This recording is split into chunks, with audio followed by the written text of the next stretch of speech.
Oke teman-teman, sekarang kita masuk ke materi untuk pertemuan ke-8. Hari ini kita akan membahas tentang pro kontra rekayasa genetik ya. Jangan khawatir, hari ini materinya masih enteng ya. Jadi kita masih akan berdiskusi ringan, belum sampai mendetail ya. Meskipun tentang aplikasi, tapi kita nanti mungkin hanya sekedar diskusi ringan dulu biar kalian nggak shock ya. Setelah sebelum UTS kalian mendapatkan materinya berat ya.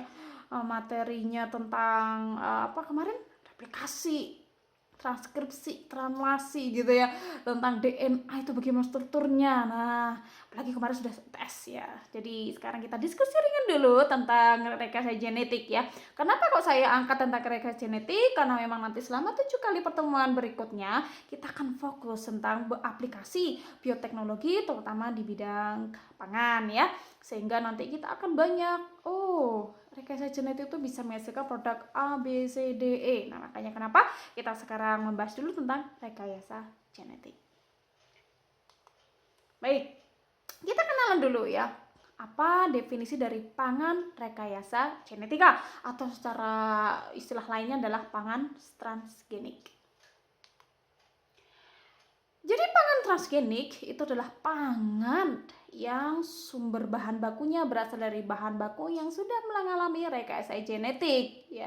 Jadi kalau misalkan nih kita merekayasa genetik tanaman kedelai, maka ketika kita mendapatkan biji kedelai itu kita sebut dengan pangan transgenik.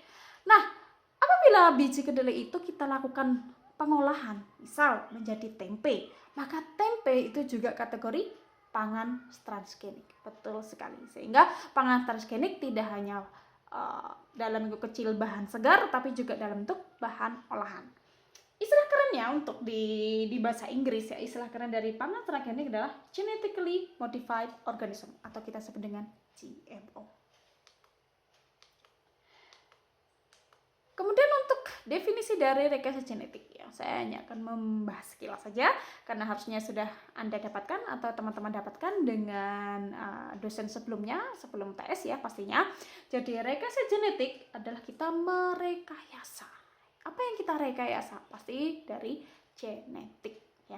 Rekayasa atau kita artikan sebagai mengubah. Jadi kita akan mengubah genetik.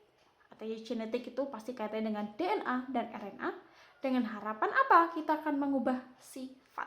Karena ketika DNA itu berubah, maka sifat baik secara genotip maupun secara fenotip itu juga akan berubah. Sehingga harapannya kita bisa menghasilkan organisme dengan sifat yang kita inginkan ya. Jadi setelah ini akan saya berikan beberapa contoh ya dari produk rekayasa genetik di bidang pertanian, dan saya akan fokus pada satu komoditas saja ya, komoditas buah.